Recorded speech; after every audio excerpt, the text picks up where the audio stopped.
Senator Cotton, thank you for joining us this morning. I know you were listening to Director Mulvaney right there. He says this is just a framework. This is the framework for repeal and replace. You're going to have the chance to fix it in the Senate.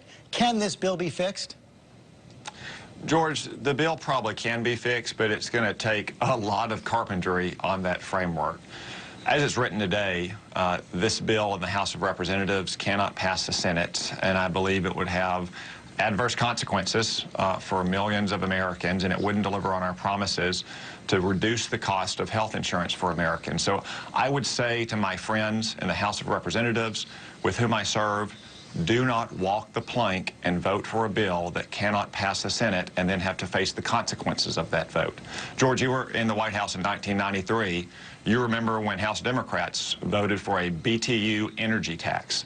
Not only did that not become law, it didn't even get a vote in the Senate. And many of those Democrats lost their next election because they voted on that tax. So you're they call saying it getting BTU'd. I just do not think that this bill can pass the Senate, and therefore I think the House should take a pause and try to get as close as we can to a good result before they send it to the Senate. So you're saying House Republicans, if they vote for this bill, are going to pay the price without getting any benefit?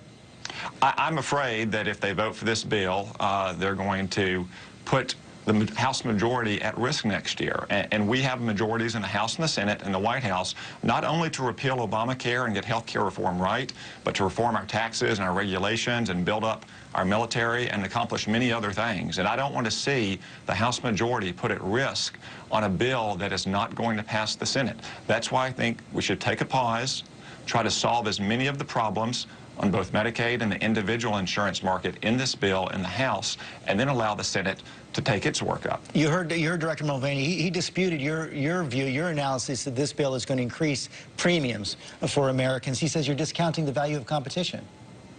Well, unfortunately, I just don't think this bill, as written, is going to create the new conditions necessary for the kind of competition that Director Mulvaney and I and virtually every other Republican wants.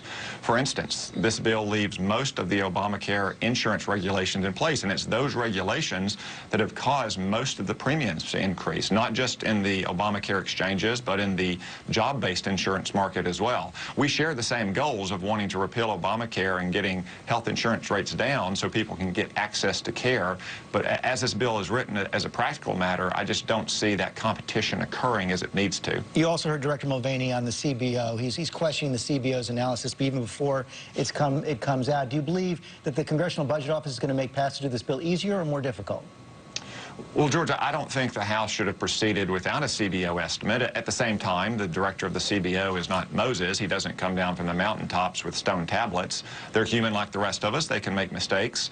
But they do provide an important amount of information and analysis that allows senators and congressmen to make informed choices. So whenever that estimate comes out, we need to take it seriously. We don't have to accept everything and every conclusion at face value, but that's one reason why I think we should take a pause and examine all the consequences from every perspective of what is sweeping legislation. As we said in Obamacare, it's going to remake 1/6 of the American economy. It's going to affect every American in a personal and intimate way. This is not just the latest spending bill that Congress passes, you know, right before the Christmas break and goes home and can forget about it 9 months later. This is permanent legislation trying to remake our health care system. We need to get this right, not get it fast.